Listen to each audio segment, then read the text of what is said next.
This is Bill Finley from the Thoroughbred Daily News, and pleased to be joined by Scott Chaney, the new executive director of the California Horse Racing Board. He's been on the job all of about 4 days, already has his sleeves rolled up because so much going on, not just in California racing, but racing all around the country. And Scott, one quick question that I want to get out of the way and then kind of move on to other things.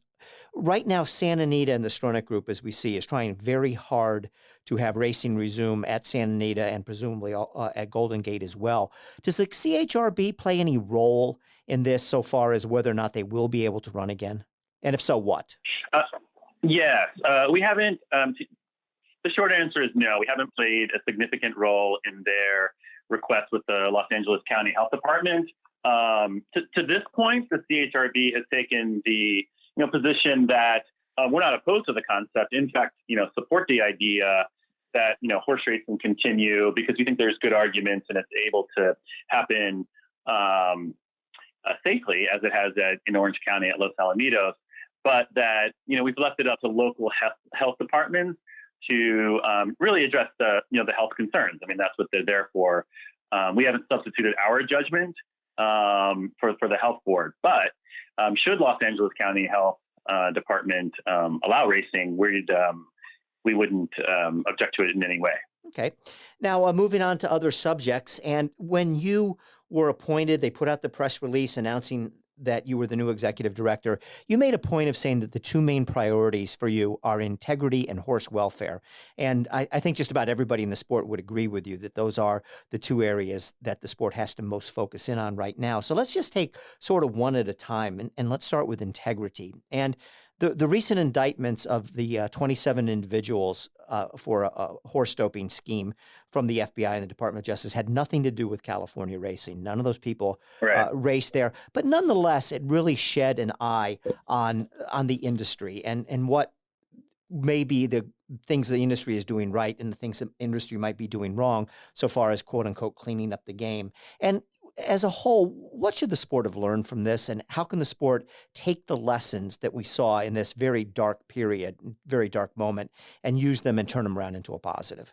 Yeah, that's an excellent question. And man, you go right to the for the jugular. No, I appreciate that. And first reading it, obviously, my first thought is, of course, this would never happen in California racing, but then you read a little bit further, and that's based on the fact that, we have one of the best testing laboratories on the planet. And then you read a little further and you read that it's not really it wasn't a question of testing, right?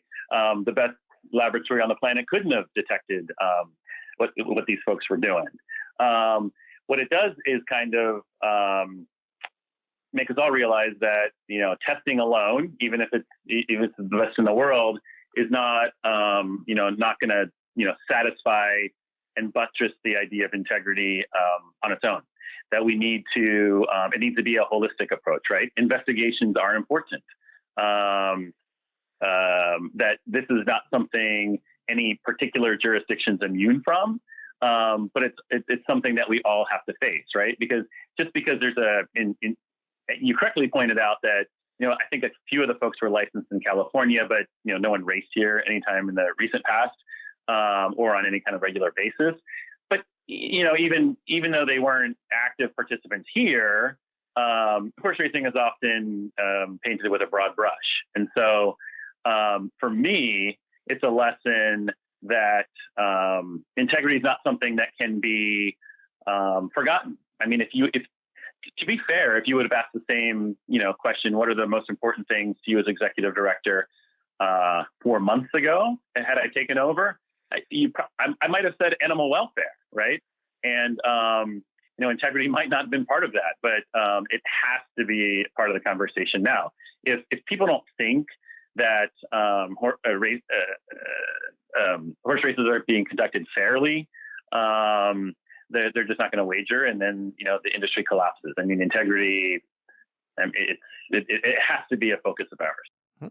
Okay, and Scott, one of the things that you mentioned already is that the testing, and again, you have to preface by saying this has nothing to do with California. We're sort of talking more in generalities, but these guys are Yeah, accused of doping literally hundreds, if not thousands of horses. Neither one ever had a positive test for any of the drugs they were, again, allegedly using.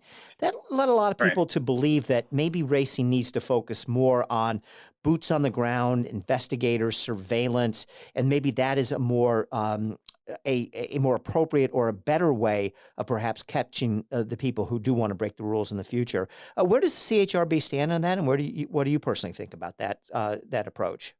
Sure. CHRB, to the extent that I can speak for us after 4 days, Okay. supports that approach. As I said, our testing at Davis is literally one of the best in the world. It's something that people say just to say, but in this case, it happens to be true. But what folks don't realize is it's not a static thing, right? I mean, every time you discover a new test or make a test more finite, the wrongdoers find something else, right? And so then you have to go to the next level. And so you're constantly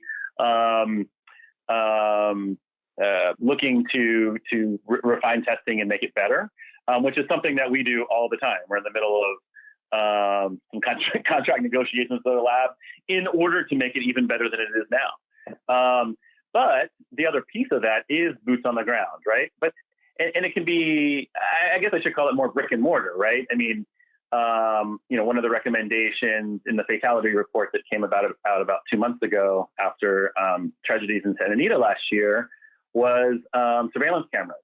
Santa Anita has a state-of-the-art, surveillance system at their track, and it's everywhere. And there are cameras everywhere. As a steward, when I was there, it was extremely helpful in terms of putting cases on in front of us. We could literally see the rule violation taking place on camera.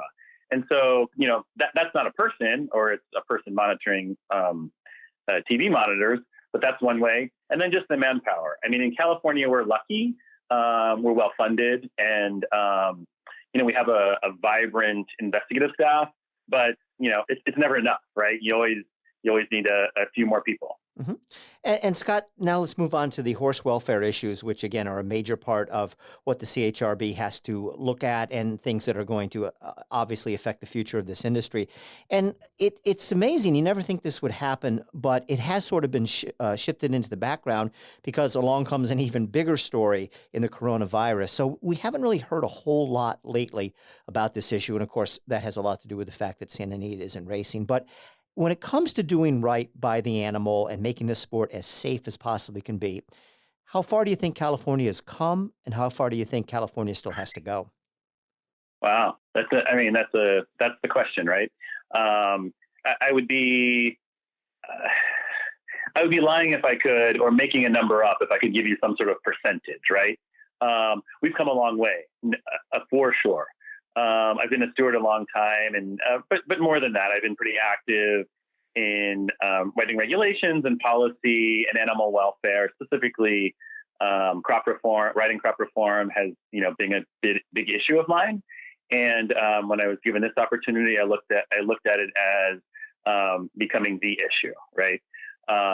Sadly, we had a number of breakdowns last year at Santa Anita. Awful time for racing. If there's silver lining, if there's some positive that came out of it, it's that the industry, California, and as you can see all over the country, is ripe for reform. We're ready, right? We've done a lot of the easy stuff. The report came out, about 2 months ago. I suspect, I know that my job as executive director will be implementing all of the suggestions and recommendations outlined in that report, and then going even further. I like to think I have a different perspective. Obviously, I grew up in racing. I was an assistant trainer. I've been a steward. I started racing because I love horses, and if I could work with them on a daily basis, my favorite job has been assistant trainer so far. I didn't like getting up at 4:30, working 7 days a week. But I'm in the business because I like horses. Mm-hmm. I mean, it's super simple. It's not more complicated than that. And so animal welfare has to be number one. I get reports if we have a catastrophic injury. When I get one of those, it hurts. And so my goal is not to make that go away. The goal is zero. That's, probably down the road at some point. But I think each year, each month, each day, we should be challenging ourselves to come up with ways to make it more safe. It's going to be an industry approach, however. Right now, I've taken a job with the California Horse Racing Board. At the end of the day, we're a regulatory body, right? We're only a piece of it. Our job will be to put forth policies and regulations that make racing safer. But we're not the only group who can do that, right? Every stakeholder has that ability. So let's stay on the issue of the whipping, which you brought up. And this Sure. has been something that has been talked about for a long time in California racing, so far as, should we ban the whip? Or if we don't ban it, what sort of rules should we have? But everybody has been talking about, at the very least, stricter rules than what has been the status quo and the norm. And I know that there's been a lot of regulatory hurdles and some red tape. And then now, of course, we have the coronavirus putting everything on hold. But it seems to me, and you could correct me if I'm wrong, that this has sort of just been hanging out there in the clouds, so to speak, without anybody taking any definitive action. So, two-part question: when might we see changes to the whipping rules in California, and what would you like those changes to be at the end of the day when all the I's are dotted and the T's are crossed? Sure. I will answer both of those. Let me circle back 1 second, because you did mention the virus. Sure. And whether animal welfare takes a back seat. I think that is a reasonable concern, right? We're concerned about paying mortgage and just making sure horses are fed, much less sort of what was going on in the industry before this happened. I mean, clearly it has to be the focus right now, but in every conversation I've had so far as executive director with, track personnel or racing offices or whatever conversation, I make it a point to remind everyone that I've taken this job for a reason, and animal welfare is still an issue, even if A, racing isn't going on, or B, we're trying to figure out, the best way to sort of manage the virus. So make no mistake, animal welfare is not taking a back seat to the current pandemic. In terms of whipping, I think I don't accept the premise of your question happily. Okay. In terms of when, let me be clear, because my position's always been clear. I don't think jockeys should carry crops. It's not necessary. To me, it's not a safety issue. That's a red herring. And that 10 years from now, if jockeys are still carrying riding crops, we've taken a wrong turn somewhere. I think this will eventually be, it is a national issue, but I think everybody will be on board eventually. I also know that, that change comes slowly in racing, and that there should be some incremental approach, right? And that's what the California Horse Racing Board has taken. We actually have a rule out. I wrote the original rule in terms of 3 times in succession without giving a chance to respond, and that's been the rule in California. And as you can see, it kind of filtered out around the country. We have a new rule out for, I think it's 45-day comment right now. It should be on the May board meeting, if I'm not mistaken. That changes the whip rule again. Basically, it's 2 times, 6 total in the race, and they have to be underhanded. That is, you can't turn your stick up. It would be the most restrictive rule that I know of on the planet. I don't want to say that definitively, because there could be some jurisdiction out there that's even more restrictive. But this, couldn't be more restrictive. If the board passes it in the next month or two, it would be law in the next 3 or 4 months. So that whip reform is not on the back burner in California, and especially now with me as executive director. Now, and Scott, you said that you would like to see the day when the jockeys do not carry whips, period. Sure. I know you're one of many people that have a say in this. You have stakeholders you have to talk to. There are other members of the California Horse Racing Board, so you don't get to make this decision all by yourself. But in a perfect world, how far away are we from something like that, at least in California? In California, I would be surprised if riders have whips in 2 years. And personally, I would like it before that. I'm not the only one who has a say. In fact, I can nudge and encourage and try to help out the board. But at the end of the day, I serve at the pleasure of the 6, hopefully at some point 7 board members. But I'm not speaking out of turn. I think that's the chairman's sort of stated goal. But he also recognizes that we should have at least an incremental approach to be fair. I mean, there's to jockeys and other stakeholders. It would be a sea change in racing. I think it would be a good one. Hopefully, one of the perspectives that I bring is that I have, a significant life outside of racing, and it's increasingly becoming difficult to me to justify, the use of the whip. I think when in horse racing, you tend to be sort of habitualized to it, and that sometimes it's a good idea to kind of step out and see what, like, a new fan or someone who doesn't know anything about racing thinks about it. And Scott, the other thing, and you may not be able to answer this because, again, 4 days on the job, understand that you still have a lot to learn about this role. But at the height of the problems at Santa Anita last year, the animal rights community was a real thorn in horse racing's side, and threatened to do severe damage, perhaps to the point where the sport would actually be banned in Southern California, or perhaps, of course, throughout the entire state. I've never quite got a good feeling about where we are now. Do you think the animal rights people are saying we're happy with the industry, that things have gotten better, and therefore we're going to back off a little bit?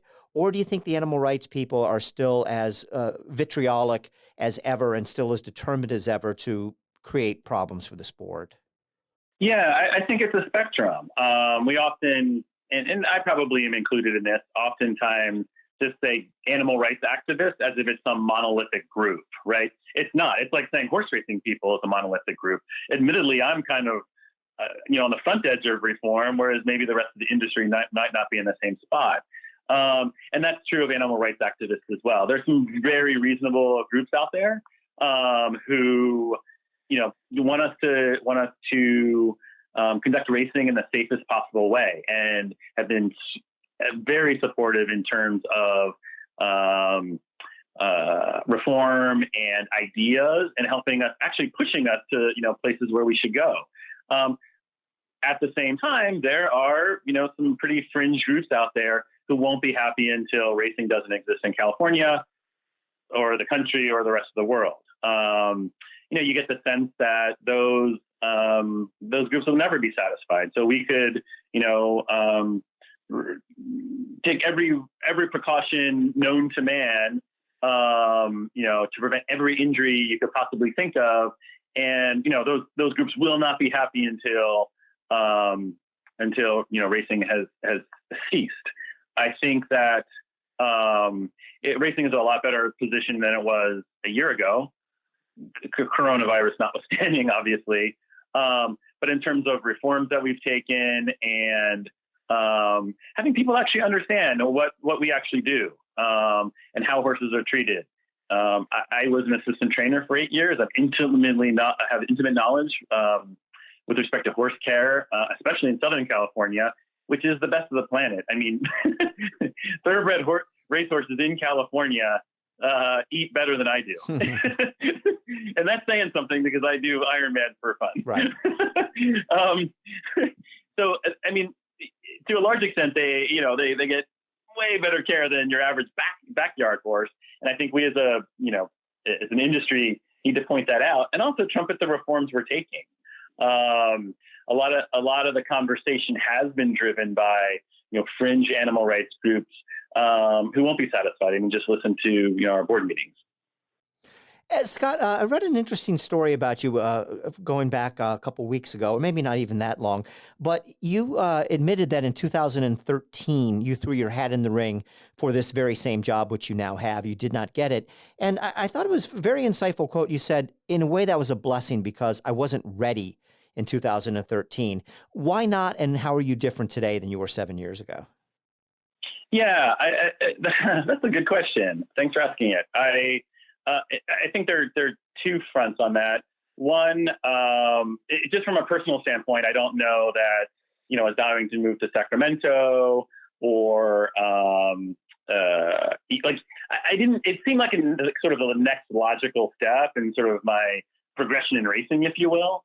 And it became open. It seemed like something I should apply to. I think I remember talking to the two of the board members who were interviewing me at the time, and they said, "I'm surprised you want the job." And I said, "I'm not sure that I do," which is probably not the best answer if you're trying to get a job.